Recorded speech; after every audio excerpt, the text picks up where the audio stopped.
Everybody, my name is Liam Doran, and this is just a short presentation to outline, I suppose, some of the main things that you need to take into consideration in choosing whether or not P4 is the subject that you'd like to do as one of your option papers.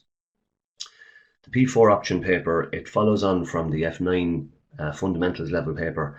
And I suppose if I just briefly run through the main syllabus topics that you're going to cover when you do P4, you've got investment appraisal, and everybody at this stage will have seen some form of investment appraisal, particularly things like NPV and internal rate of return.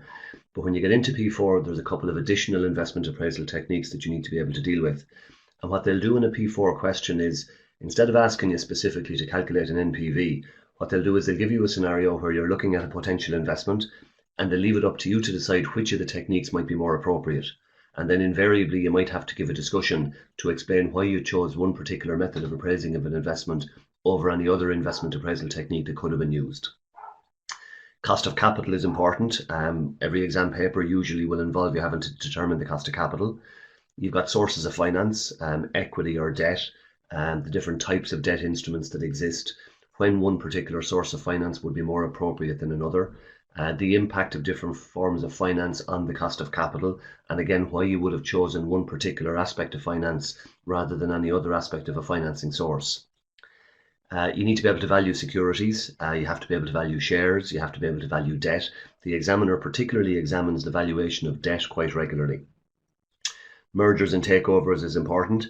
You need to understand why one company would want to merge with or take over another company. You need to understand the regulations behind mergers and takeovers. You need to be able to advise a company on an appropriate target. You'd be expected to give examples of defences that could be used if some predator made a hostile takeover bid for your company, and so on. Option pricing comes onto the P4 syllabus. You need to be able to value a call option and a put option. You need to be able to value a real option. You need to understand how option pricing can be used in order to determine the value of equity for a business, and so on. Dividend policy is examinable. Foreign currency risk and interest rate risk are very important, and these usually come up, one or the other of them will invariably come up on every second exam paper. When we get into currency risk and interest rate risk, it expands on what would have been covered at the F9 level into you being able to apply derivatives to a given scenario and calculate the effect of that derivative on reducing the impact of risk on the company. So we'll be looking at things like futures contracts, option contracts, swaps, swaptions, and so on. Finally, then, there's a bit of theory on the economic environment for multinationals. But overall, you can see the main type of topics that you would expect would be examined in any finance paper. And with the majority of these topics, you will have covered them already at some stage, whether it be when you did F9 or whether it be when you were in college and you might have been exempted from F9. Now, speaking of F9, there is assumed knowledge. Anybody coming into P4 is assumed to have covered the F9 paper, and if you didn't do the F9 paper, it's assumed that you've got an exemption, obviously, and it's assumed therefore that in college you covered the material that would have been covered on F9. That being said, I mean, people tend to forget the material that they covered for any given exam immediately after the exam is over. So in class, I don't assume that people know F9 material. I go back through all of the individual topics from the start. I assume no knowledge, but in saying that, we obviously have to get through not only the F9 material, but the P4 material as well, which means that I will be going through the F9 material a bit faster than it would have been covered if this was an F9 subject.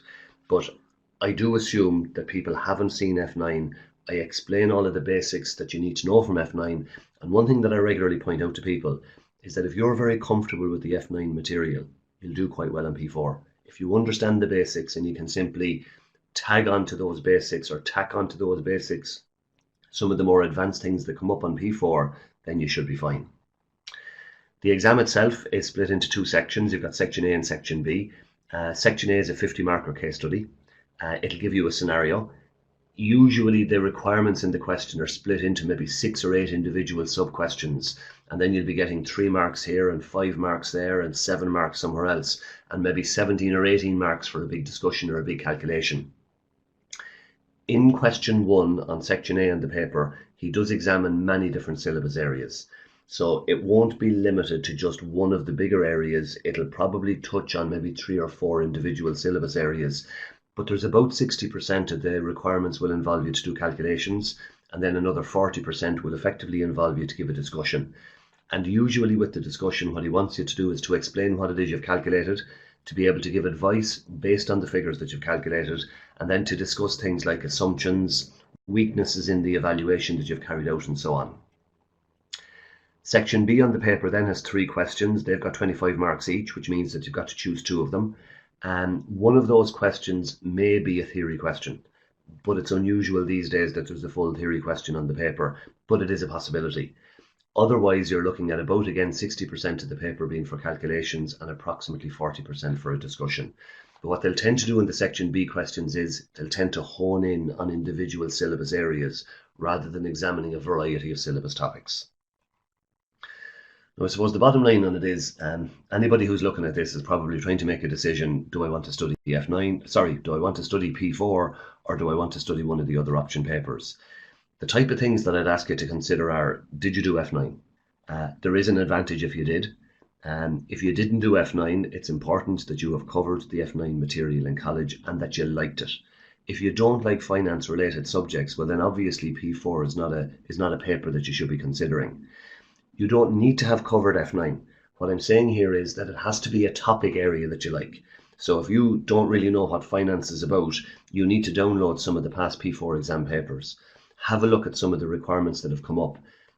Relate that back to what you might have covered in college. And if it was one of those areas in college that you just didn't like, then you don't want to be doing P4. The other thing that will kind of tell you very quickly whether you want to do P4 is, do you like using a calculator? If you don't like doing calculations, P4 is not a subject for you.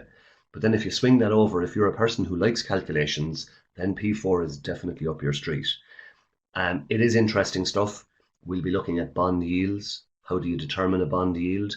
How do you use duration in order to work out the impact of a change in the yield on the price of a bond? All of that stuff that sounds very technical. It's quite relatively straightforward when you get into the nitty-gritty of it, but there are a lot of calculations to it. It is interesting stuff and it's real life stuff. I mean, a lot of the areas that we look at is areas or are areas that become very important for anybody who has an interest in corporate finance. I have it down there. You certainly won't get bored. I mean, 60% overall of what we're going to be doing will involve calculations, and the calculations come up in different guises. He doesn't always tell you to go and calculate a figure. He regularly leaves it up to you to decide that a particular figure would be appropriate here, and I need to go and calculate that in order to progress my discussion that I need to give when I'm finished doing the calculations. Finally then, it is important to point out it's hard work. I mean, any of these option papers are quite difficult. The pass rates tend to range from approximately 30 to maybe 40%. Last time out, P4 had the highest pass rate. This time out, it probably won't have the highest pass rate because usually the highest pass rate of the option papers swaps and changes between the subjects. So it is hard work. All of the other option papers are difficult as well. One bit of advice I always give to people who come into P4 is that start work from the first night. Start exactly as you mean to finish. It's probably one of your final subject papers that you're going to have to attempt in order to get over the ACCA exams and then to apply for your membership of the body.